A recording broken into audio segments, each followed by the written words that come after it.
Assalamualaikum warahmatullahi wabarakatuh. Kembali lagi bersama saya.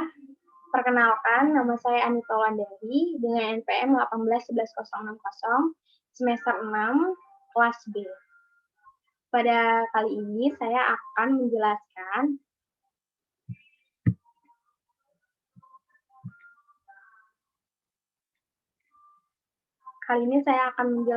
kedudukan standar proses pembelajaran sesuai Permendikbud nomor 22 tahun 2016. Satu, karakteristik pembelajaran. Pertama, sesuai dengan standar kompetensi lulusan, sasaran pembelajaran mencakup pengembangan ranah, sikap, pengetahuan, dan keterampilan yang dielaborasi untuk setiap satuan pendidikan. Yang ketiga itu perencanaan pembelajaran. Perencanaan pembelajaran, bentuk silabus, dan rencana pelaksanaan pembelajaran yaitu RPP yang mengacu pada standar isi. Yang kedua itu pelaksanaan pembelajaran. Satu, persyaratan pelaksanaan proses.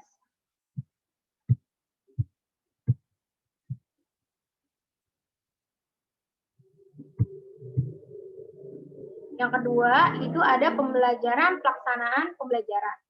Yang keempat, yaitu proses dan hasil pembelajaran. Penilaian proses pembelajaran menggunakan pendekatan penilaian otentik atau authentic assessment yang menilai kesiapan peserta didiknya, proses dan hasil belajar secara utuh, yaitu keseluruhan dari hasil belajar yang telah tercapai sesuai dengan peraturan yang telah berlaku. Kita bahas satu-satu ya, teman-teman. Pertama, yaitu untuk setiap satuan pendidikan itu melakukan perencanaan pembelajaran, pelaksanaan proses pembelajaran serta penilaian proses pembelajaran untuk meningkatkan efisiensi dan efektivitas tercapainya kompetensi lulusan. Sesuai dengan standar kompetensi lulusan dan standar isi, maka prinsip pembelajaran yang digunakan yaitu satu, dari peserta didik diberi tahu menuju peserta didik mencari tahu. Yang kedua, dari guru sebagai satu-satunya sumber belajar menjadi belajar berbasis aneka sumber belajar. Yang ketiga, dari pendekatan tekstual menuju proses sebagai penguatan penggunaan pendekatan ilmiah. Yang keempat, dari pembelajaran berbasis konten menuju pembelajaran berbasis kompetensi. Yang kelima, dari pembelajaran parsial menuju pembelajaran terpadu. Yang ketiga, yang keenam, dari pembelajaran yang menekankan jawaban tunggal menuju pembelajaran dengan jawaban yang kebenarannya multidimensi. Yang ketujuh, dari pembelajaran verbalisme menuju keterampilan efektif, aplikatif. Yang ke-8, meningkatkan dari keseimbangan antara keterampilan fisikal, hard skills, dan keterampilan mental, soft skills. Yang ke-9, pembelajaran yang mengutamakan pembudayaan dan pemberdayaan peserta didik sebagai pembelajar sepanjang hayat. Yang ke-10, pembelajaran yang menerapkan nilai-nilai dengan memberi keteladanan ing orso sum tulodo, membangun kemauan ing matio mangun karso, dan mengembangkan kreativitas peserta didik dalam proses pembelajaran tuturi handayani. Yang ke-11, pembelajaran yang berlangsung di rumah, di sekolah, dan di masyarakat. Yang ke-13, pembelajaran yang menerapkan prinsip bahwa siapa saja adalah guru, siapa saja adalah peserta didik, dan di mana saja itu kelasnya. Yang ke-13, pemanfaatan teknologi informasi dan komunikasi untuk meningkatkan efisiensi dan efektivitas pembelajaran. Dan yang ke-14, yang terakhir adalah pengakuan atas perbedaan individual dan latar belakang budaya peserta didiknya. Nah, terkait yang saya sebutkan, itulah dikembangkan standar proses yang mencakup perencanaan, proses pembelajaran, pelaksanaan proses pembelajaran, penilaian hasil pembelajaran, dan pengawasan proses pembelajaran. Kemudian yaitu pertama, karakter pembelajaran. Nah, karakter pembelajaran ini Sesuai dengan standar kompetensi lulusan, sasaran pembelajaran mencakup pengembangan ranah sikap, pengetahuan, dan keterampilan yang dielaborasi untuk setiap satuan pendidikan. Kemudian untuk mendorong kemampuan peserta didik untuk menghasilkan karya kontekstual baik individual maupun kelompok, maka sangat disarankan menggunakan pendekatan pembelajaran yang menghasilkan karya berbasis pemecahan masalah, yaitu project based learning. Yaitu pertama ada sikap. Sikapnya itu menerima, pengetahuannya mengingat, keterampilannya mengamati. Selanjutnya sikapnya menjalankan, pengetahuannya memahami, keterampilannya menanya. Yang selanjutnya sikapnya menghargai, pengetahuannya menerapkan, yang keterampilannya mencoba. Sikapnya menghayati, pengetahuannya menganalisis, dan keterampilannya menalar. Nah, karakteristik proses pembelajaran sesuai dengan karakteristik kompetensi. Pembelajaran tematik terpadu di SDMI dan SDLB paket A disesuaikan dengan tingkat perkembangan peserta didiknya. Lanjut itu yaitu perencanaan pembelajaran. Desain pembelajaran. Pertama itu ada perencanaan pembelajaran dalam bentuk silabus dan rencana pembelajaran yaitu RPP yang mengacu pada standar isi. Perencanaan pembelajaran meliputi penyusunan rencana pelaksanaan, pembelajaran menyiapkan media dan sumber belajar, perangkat penilaian pembelajaran, dan skenario pembelajaran. Penyusunan silabus dan RPP disesuaikan pendekatan pembelajaran yang digunakan. Baik, lanjut. Silabus yang digunakan yaitu merupakan acuan penyusunan anggota kerangka pembelajaran yang setiap bahan kajian mata pelajaran. Yang kedua itu rencana pelaksanaan pembelajaran yaitu RPP, yaitu rencana kegiatan pembelajaran tatap muka untuk satu pertemuan atau lebih. RPP dikembangkan dari silabus untuk mengarahkan kegiatan pembelajaran peserta didik dalam upaya pencapaian kompetensi dasar atau dengan KD. Komponen RPP terdiri atas identitas sekolah, yaitu nama satuan pendidikan, identitas mata pelajaran atau tema atau subtemanya, yang selanjutnya kelas per semester atau materi pokok, alokasi waktu ditentukan sesuai dengan keperluan untuk percapaian KD-nya, dan beban belajar untuk mempertimbangkan jumlah jam pembelajaran yang tersedia dalam silabus dan KD yang harus tercapai. Selanjutnya, tujuan pembelajaran yang dirumuskan berdasarkan KD dengan menggunakan kata kerja operasional yang dapat diamati dan diukur, yang mencakup sikap, pengetahuan, dan keterampilan tersebut. Yang selanjutnya, kompetensi dasar. Kompetensi dasar ini dan indikator pencapaian kompetensi. Yang selanjutnya, materi pembelajaran. Memuat fakta, konsep, prinsip, prosedur yang relevan, dan ditulis dalam bentuk butir-butir sesuai dengan rumus dan indikator ketercapaian kompetensi. Lanjut yaitu prinsip penyusunan RPP, yaitu pertama, hendaknya memperhatikan hal-hal prinsip-prinsip yang seperti ini. Pembedaan individual peserta didik antara lain kemampuan awal, tingkat intelektual, bakat, potensi, dan minat. Motivasi belajar, kemampuan sosial, emosi, gaya belajar, kebutuhan khusus, kecepatan belajar, latar belakang, budaya, normal, nilai, atau lingkungan peserta didiknya. Partisipasi aktif dari siswanya. Berpusat pada peserta didik untuk mendorong semangat belajar, motivasi, minat, kreatif, dan inisiatif, inspirasi, inovasi, dan kemandirian dari peserta didiknya. Berpusat pada peserta didik. Dan selanjutnya, pelaksanaan pembelajaran. Pelaksanaan ini ada yaitu alokasi waktu. Setiap SD atau sekolah itu, pertama SD itu 35 menit, SMP itu 40 menit, SMA itu 45 menit, SMK itu 45 menit.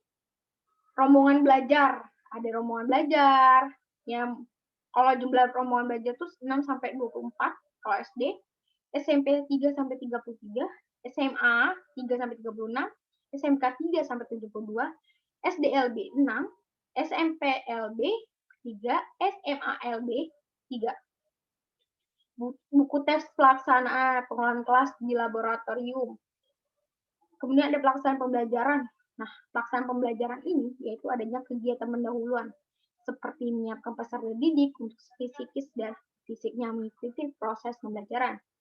Yang kedua ada kegiatan inti. Kegiatan inti ini menggunakan mode pembelajaran, metode pembelajaran, dan media pembelajaran dan sumber belajar yang disesuaikan dengan karakteristik peserta didik dalam mata pelajarannya.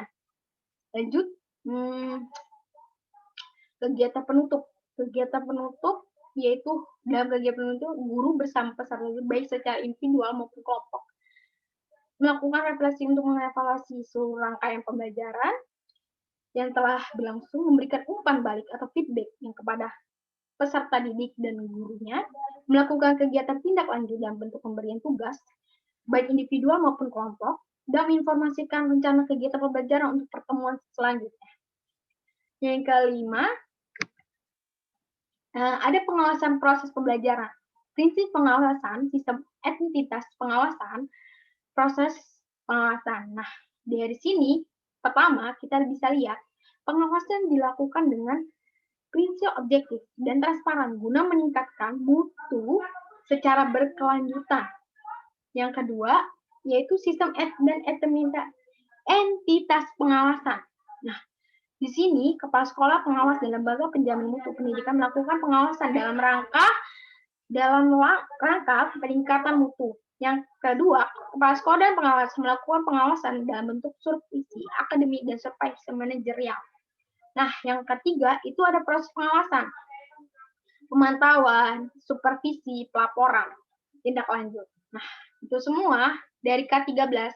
Inti dari kurikulum 2013 ada pada upaya penyederhanaannya. Sifatnya yang tematik mencetak generasi yang siap dalam menghadapi tantangan masa depan. Karena itu kurikulum disusun untuk mengantisipasi perkembangan masa depan. Lanjut, konsep tentang strategi pembelajaran dan hubungannya dengan standar proses pendidikan nasional. Konsep dasar pembelajaran strategi ini meliputi sebagai berikut. 1. Menerapkan bahwa spesifikasi dan kualifikasi dapat merupakan perubahan tingkah laku. 2. Menentukan bahwa pilihan perkenaan pada pendekatan terhadap suatu masalah dalam proses belajar mengajar dapat memilih prosedur, teknik belajar, pengajaran, dan metode. 4. Menerapkan suatu norma, kemudian kriteria keberhasilan proses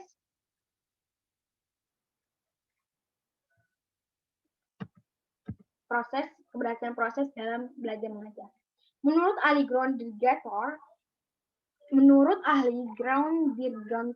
Dirgantoro, strategi dibagi menjadi 3 tahapan, yaitu sebagai berikut, yaitu formulasi strategi dan 3 pengendalian strategi. Nah, maka dapat dikatakan apa hubungannya dengan standar proses pendidikan nasional dengan menguraikan konsep tentang strategi pembelajaran, yaitu sangat banyak. Salah satunya yaitu mempermudah strategi pembelajaran yang digunakan oleh pendidik, seperti mempermudah strategi pembelajaran. Salah satunya yaitu strategi pembelajaran dengan inquiry. Pembelajaran inquiry ini menekankan pada proses mencari dan menemukan mencari dan menemukan titik materi pelajaran apa yang tidak diberikan secara langsung kepada siswanya. Maka si siswa itu mencari tahu dan dapat bertanya kepada kepada pendidiknya jika ada yang kurang jelas atau mencari dengan sumber-sumber yang ada, karena semuanya sudah tersedia di zaman modern saat ini. Nah, diagram tentang hubungan dari standar proses pendidikan dengan strategi pembelajaran biologi, yaitu adanya perencanaan, proses pembelajaran, pelaksanaan, dan pengawasan. Perencanaan, pelaksanaan, dan pengawasan penilaian otentik. Penilaian otentik itu melakukan penilaian otentik secara komprehensif, pemanfaatannya hasil penilaian, melakukan pemantauan proses pembelajaran, dan melakukan melakukan supervisi proses dan pembelajaran kepada guru. Nah, perencanaan itu mengacu pada silabus yang telah dikembangkan, mengarah pada perencanaan kompetensi, menyusun dokumen rencana dengan lengkap dan sistematis, Yang keempat itu mendapatkan evaluasi dari kepala sekolah dan pengawasan sekolah yang tadi telah saya jelaskan. Nah, begitulah teman-teman untuk materi kali ini. Kedudukan standar isi proses pembelajaran, strategi proses pembelajaran pada nomor 22 tahun 2016. Sekian yang bisa saya sampaikan, lebih kurangnya saya mohon maaf. Dan ini adalah berikut link untuk menyaksikan lebih detailnya untuk mengenai standar proses pembelajaran Permendikbud tahun 2002. Nomor 22 tahun 2016. Sekian teman-teman yang bisa saya sampaikan, lebih kurangnya mohon maaf, kepada Allah saya mohon ampun. Wabillahi taufiq wal hidayah. Wassalamualaikum warahmatullahi wabarakatuh. Bye.